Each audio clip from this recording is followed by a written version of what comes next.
Hello everyone, welcome again. Thank you so much watching my video.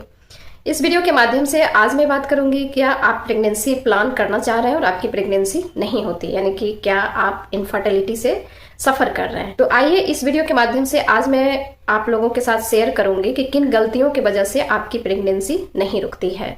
अगर infertility की cases की बात हम करें तो ये मेल और फीमेल दोनों में हो सकता है, यानी कि जब आप प्रेगनेंसी नहीं होती है तो इसके लिए वाइफ हस्बैंड दोनों मिलके अपना टेस्ट कराएं, अपना ट्रीटमेंट कराएं और फिर आप प्रेगनेंसी का प्लान आसानी से करें। कई बार ऐसा भी होता है कि आप अपना ट्रीटमेंट करा रही होती हैं बट हस्बैंड का कोई ट्रीटमेंट नहीं हो रहा होता है। तो सबसे पहले जानना यह जरूरी है कि हस्बैंड का जो स्पर्म काउंट है वो कितना है, नॉर्मल है नहीं है।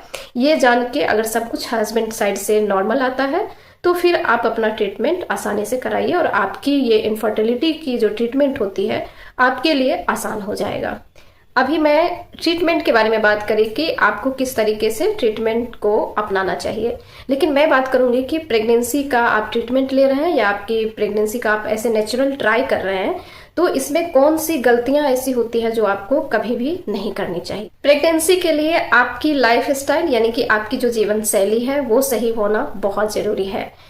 जब भी आप प्रेगनेंसी का प्लान कर रहे हैं तो इसके लिए आपको बहुत हैवी वर्कआउट नहीं करनी है, यानी कि जो बहुत हार्ड टफ टाइप का जो एक्सरसाइज होता है वो आप बिल्कुल भी ना करें और पेल्विक जो टफ टाइप की एक्सरसाइज होती है वो ना करें। आप जिम जाना बंद कर दें, यानी कि आपको फिजिकली बहुत ज़्यादा एग्जॉस्ट होने की ज़रूरत नहीं है। आप मेडिटेशन करें, इसके बदले में आप मेडिटेशन करें, हल्की फुल्की योगा करें या फिर आप वॉक कर सकते हैं, जिससे कि आपको बहुत ज़्यादा अपने बॉडी को एक्सर्शन में नहीं डालना है।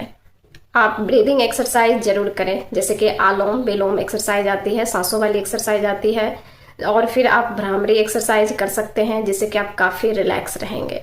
प्रेगनेंसी की प्लानिंग के समय, प्लानिंग से पहले आपको स्ट्रेस लेवल को कम करनी है। अगर आपकी स्ट्रेस लेवल कम होती है तो आपके बॉडी में हार्मोनल बैलेंस बहुत अच्छी बनी रहेगी, जिसकी वजह से कंसेप्शन की चांसेस बहुत ज़्यादा हो जाती है।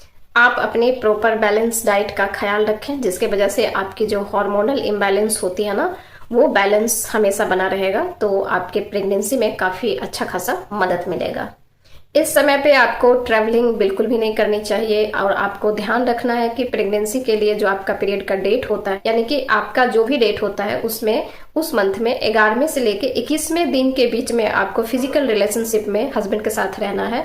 इस समय ओव्यूलेशन की प्रक्रिया बहुत अच्छी होती है। इस समय अंडे की क्वालिटी, अंडे का बनना, अंडे का फूटना, ये सारी प्रक्रिया होती रहती है। तो इस समय साथ रहने से आपकी प्रेगनेंसी होने की चांसेस बढ़ जाती है। आपकी कोई बैड हैबिट है जैसे कि स्मोकिंग करना, ड्रिंकिंग करना या फिर लेट नाइट तक जगे रहना, तो इन सभी चीज़ों को आप छोड़ें। इससे आपके हार्मोनल बहुत ज़्यादा मात्रा में इम्बैलेंस होता है और जब आपकी हार्मोनल इम्बैलेंस होगी तो फिर प्रेगनेंसी होने में थोड़ा सा मुश्किल हो जाती है। इस समय आपको यूटीआई से बिल्कुल बचनी चाहिए, यानी कि जो आपके पेशाब में इन्फेक्शन होता है उससे बिल्कुल भी बचना चाहिए।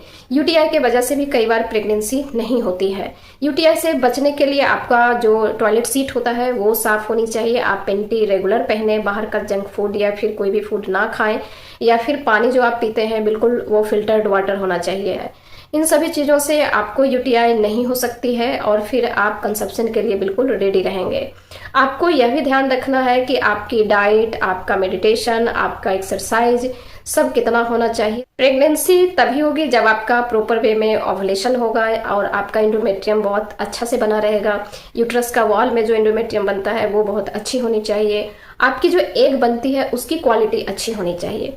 तो ये सारी चीज़ें तभी होगी जब आप स्ट्रेस लेवल को आप जीरो रखेंगे और आपकी डाइट और लाइफ स्टाइल बहुत ही अच्छी होनी चाहिए, यानी कि आप हेल्दी खाना खाएं, हेल्दी लाइफ जिएं और पॉजिटिव सोच के साथ इस प्रेगनेंसी की प्रिपरेशन को और आगे बढ़ाएं।